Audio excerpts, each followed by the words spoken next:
Student, आज की class में हम भेषज कल्पना के आधारभूत सिद्धांत के अन्य बिंदुओं को देखेंगे। जैसे पहले की क्लासेस में हमने औषध सेवन काल इसको देखा था। इसके बाद हम इसके नेक्स्ट पॉइंट को देखेंगे जो है अनुक्त एवं विशेषोक्त द्रव्य। अनुक्त एवं विशेषोक्त द्रव्य कहने से तात्पर्य है, अनुक्त मीन्स जो ना कहा गया है और विशेषोक्त मीन्स होता है स्पेशल कंसीडरेशन। कई औषधियाँ हैं जिनका या फिर कई जो शब्द हैं उनको नहीं कहा जाता है, लेकिन उनसे हमें क्या अर्थ निकालना है।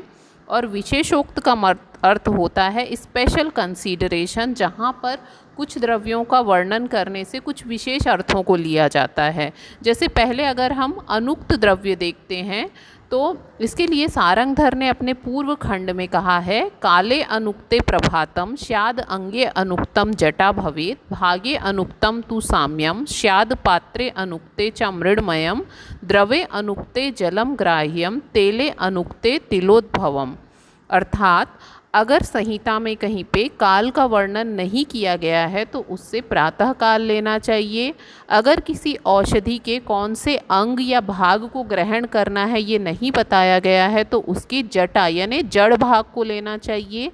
अगर किसी औषधि का कितना भाग किसी औषधि में डालना है ये वर्णन नहीं किया गया है तो सम मात्रा में लेना चाहिए। किसी भी औषध निर्माण के समय या किसी और कार्य के लिए अगर पात्र का वर्णन किया गया है लेकिन कौन सा पात्र लेना है ये नहीं बताया गया है, धातु का कि लोहे का या मिट्टी का, तो हमें मिट्टी के पात्र का चयन करना चाहिए। अगर द्रव का वर्णन नहीं किया गया है तो हमें जल को ग्रहण करना चाहिए। और अगर सिर्फ तेल का वर्णन किया गया है तो वहाँ पर हमें तिल तेल को लेना चाहिए। ऐसे और एग्ज़ाम्पल हैं, जैसे कि अगर लवण का वर्णन किया गया है तो हमें सैंधव लवण लेना चाहिए। घृत का वर्णन किया है तो गोघृत लेना चाहिए। इसी प्रकार से जिन प्लांट की मोटी जड़ों को लेने के लिए कहा गया है, जैसे हर प्लांट की अगर हम जड़ लेने लग जाएंगे तो क्या हो जाएगा, वो जो प्लांट होता है वो नष्ट हो जाएगा। तो इस प्रकार हमको उसको ना ले करके उसकी त्वचा को लेना चाहिए। तो इस प्रकार से कुछ जो शब्द होते हैं जो नहीं कहे जाते लेकिन उनके स्थान पर हमें उसका अन्य अर्थ समझना पड़ता है या उनसे एक विशेष अर्थ समझना पड़ता है, तो इन्हें अनुक्त द्रव्य में रखा गया है। इसी प्रकार से एक और शब्द मिलता है पुनरुक्त द्रव्य। पुनः उक्त यानी बार बार कहा गया कोई शब्द।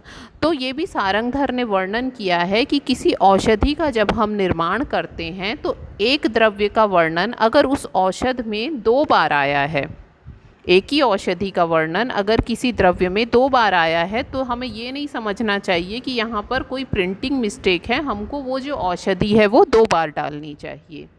इसी प्रकार से तीसरा जो पॉइंट होता है वो है प्रतिनिधि द्रव्य।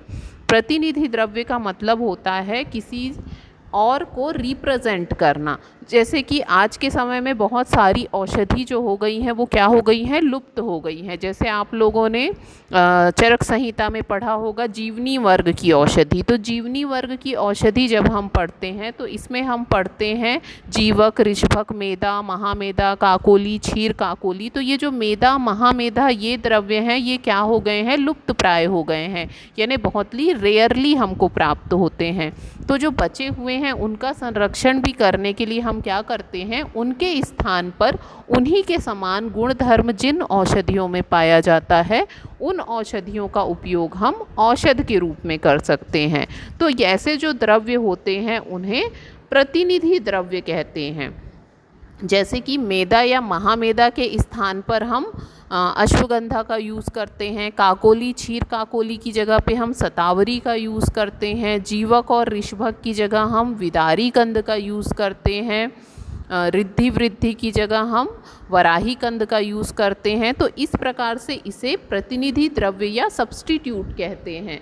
जैसे घर पे धनिया नहीं है तो हम सूखे धनिए डाल देते हैं। तो इसी प्रकार से किसी और को रिप्रेजेंट करना, ठीक है। इसी प्रकार से कई जो औषध द्रव्य होते हैं उन्हें अनुक्त से कैसे समझ सकते हैं, जैसे हर प्लांट का प्रयोज्यांग नहीं बताया रहता, सिर्फ तुमको किसी भी योग में उस प्लांट का नाम दे दिया रहता है। जैसे तुमको हरित की विभित की आम्लकी इस योग में डलेगा, तो ये अनुक्त है कि उसका कौन सा भाग डलेगा, लेकिन आप लोगों को पता है कि हरित की विभित की आम्लकी अगर लिखा है तो उसका फल डलेगा। इसी प्रकार से अगर स्नोही और अर्क, ये जो दो प्लांट होते हैं, इनके दूध का यूज़ किया जाता है, लेकिन योग में सिर्फ स्नोही और अर्क लिखा होता है, तो हमको क्या समझना चाहिए, हम इनके क्षीर का उपयोग करेंगे। इसी प्रकार से वट है, पीपल है, उदुम्बर है, गूलर है, इनके प्लांट को अगर किसी योग में डला है तो हमें समझना चाहिए इनकी छाल का उपयोग करेंगे। ठीक है। इसी प्रकार से एक और अलग वर्णन मिलता है चंदन का उपयोग। चंदन अगर आप पढ़ेंगे तो दो प्रकार के होते हैं, श्वेत चंदन और रक्त चंदन। तो जब हम चूर्ण, स्नेह, आसव, अरिष्ट इनका निर्माण करते हैं तो हम श्वेत चंदन का यूज़ करते हैं, लेकिन जब हम कसाय या लेप का निर्माण करते हैं तो हम रक्त चंदन का प्रयोग करते हैं। तो इसका भी कारण होता है, क्योंकि रक्त चंदन जो होता है ये बहुत उग्र होता है। ठीक है। इसी के कारण जब हम कसाय का निर्माण कर रहे हैं या लेप का निर्माण कर रहे हैं तो हम उसमें रक्त चंदन डालते हैं, जबकि बाकी जगह हम श्वेत चंदन को डालते हैं। तो इस प्रकार से अनुक्त और विशेषोक्त द्रव्य का वर्णन करने का कारण है कि अगर आपको ज्ञात है कि क्या कहना चाह रहे हैं, काल से क्या समझ रहे हैं, किसी औषध का हम कितना भाग ले रहे हैं, तो इसके लिए हमें अनुक्त और विशेषोक्त का ज्ञान होना आवश्यक है। तो अनुक्त और विशेषोक्त में हम इतना ही देखेंगे कि इसमें 3 पॉइंट आएंगे, अनुक्त द्रव्य, पुनरुक्त द्रव्य और प्रतिनिधि द्रव्य। प्रतिनिधि द्रव्य का आप विशेष वर्णन द्रव्य गुण में देखेंगे, जहाँ एक बहुत लंबा चार्ट होता है कि किस औषध की जगह हम किस औषध का उपयोग कर सकते हैं। इसके बाद हमारा जो नेक्स्ट पॉइंट है सवीर्यता अवधि। सवीर्यता अवधि मैंने आप लोगों को बताया था कि किसी भी औषधि में कब तक उसकी वीर्य मतलब शक्ति उपस्थित रहती है, इसे कहते हैं सवीर्यता अवधि। तो सवीर्यता अवधि का वर्णन हमको सारंगधर संहिता में मिलता है। इन्होंने हर कल्पना के लिए लगभग सवीर्यता अवधि बताई है। इसके अलावा सवीर्यता अवधि सिर्फ बनी हुई कल्पनाओं का ही हम क्यों देखेंगे, हम जो प्लांट कलेक्शन करके लाते हैं वो कब तक एक्टिव रहेगा, उसमें वीर्य कब तक रहेगा, तो इसका वर्णन करते हुए इन्होंने कहा है सारंगधर ने, गुणहीनम भवेद वर्षाद ऊर्ध्वम तद रूपम औषधम। ये उन्होंने किसी भी प्लांट के लिए जिसको हम कलेक्ट करके रखते हैं उसके लिए कहा है गुणहीनम भवेद वर्षाद ऊर्ध्वम। 1 वर्ष से ज़्यादा की अवधि होने पर कोई भी औषधि का गुण और रूप दोनों ही गुणहीन हो जाते हैं। यानी किसी भी मेडिसिन को अगर आप आज तोड़ के लाए हैं और 1 साल के बाद उसका उपयोग 1 साल के बाद आप किसी भी औषध के रूप में नहीं कर सकते। सिर्फ 1 साल तक आपके लिए वो औषधि गुण और रूप से युक्त होती है। इसके अलावा उन्होंने निर्मित औषधि के लिए कहा है औषध्यो लघु पाकाशु निर्वीर्या वत्सरात परम। वत्सरात मतलब होता है 1 वर्ष। जो औषधियाँ लघु पाक यानी जिनको हम बहुत कम समय तक अग्नि संपर्क कराते हैं, ऐसी लघु पाक औषधियाँ भी 1 साल में निर्वीर्य यानी कि शक्ति रहित हो जाती है। तो नॉर्मल जो नियम हमने पढ़ा सारंगधर का क्या पढ़ा कि कोई भी रॉ मटेरियल होती है या फिर निर्मित औषधि होती है, दोनों ही क्या होती हैं 1 वर्ष के बाद उनका जो रसगुण वीर्य विपाक है वो चला जाता है। अगर सारंगधर के पूर्व खंड का अध्ययन करेंगे तो इन्होंने अपने पहले अध्याय में 91 और 53वें श्लोक में वर्णन किया है कि किस औषधि का सवीर्यता अवधि कितना होता है। तो पहले उन्होंने औषध द्रव्य और औषध कल्पना, जैसे हमने ऊपर पढ़ा, 1 वर्ष तक कोई भी औषध द्रव्य या कल्पना जो होती है वो सवीर्य होती है। इसके अलावा जो लघु पाकी औषधि होती है जो कम समय तक पाक की होती है, उसके लिए इन्होंने 1 वर्ष का समय बताया है। इसके अलावा जो गुटिका और अवलेह है, गुटिका मीन्स वटी कल्पना और अवलेह यानी जो च्यवनप्राश जैसे सेमी सॉलिड मटेरियल होते हैं, ये 1 साल तक सवीर्य होते हैं, यानी 1 साल तक उनकी एक्सपायरी डेट होती है। घी और तेल, घी और तेल बोलने का मतलब है जो सिद्ध घृत और तेल है, जैसे त्रिफला घृत है, ब्राह्मी घृत है, इनकी जो सवीर्यता अवधि होती है वो 16 माह बताई गई है। इनमें भी कई आचार्यों का भेद है, जैसे कि ये जो सवीर्यता अवधि है किसके बाद बताई गई है, गुटिका और अवलेह के लिए। तो गुटिका और अवलेह के लिए 1 वर्ष सवीर्यता अवधि जब बताई गई तो उस श्लोक की नेक्स्ट लाइन में घृत और तेल के लिए सवीर्यता अवधि बताते हुए लिखा है चतुर्मास अधिका। तो आचार्य का ये मानना है चतुर्मास अधिका, यानी अवलेह और गुटिका का जो 1 साल होता है उसमें 4 महीने हमको और ऐड कर देते हैं, तो इस तरह से ये हो जाता है 16 माह। और कई आचार्यों का ये मानना है कि ये जो सवीर्यता अवधि है 16 माह ना हो के 4 माह है, लेकिन मैक्सिमम जो टीकाएँ हैं उन्होंने कहा है कि घी और तेल की जो सवीर्यता अवधि होती है वो होती है 16 माह।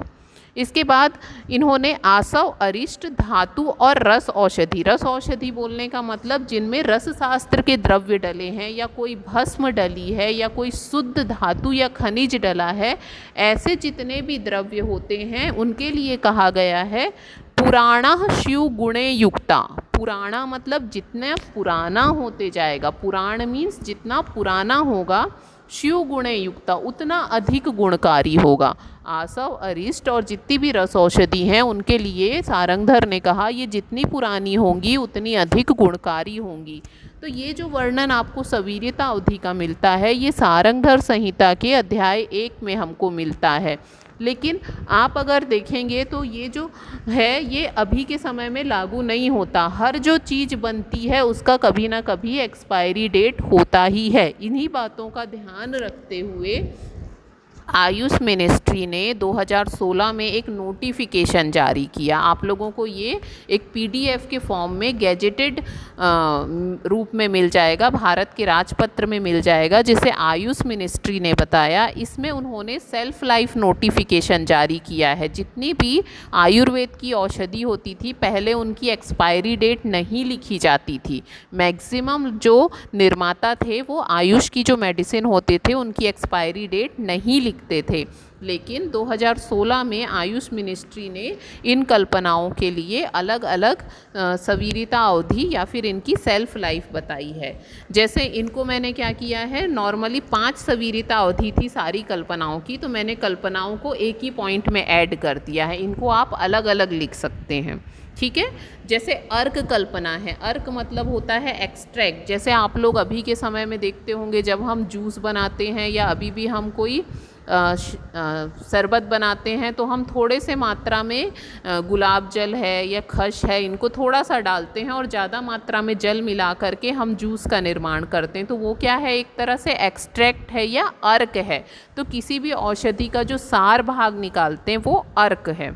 अंजन, नेत्र बिंदु, इनकी सवीर्यता अवधि 1 साल बताई है। 1 साल बाद ये खराब हो जाते हैं।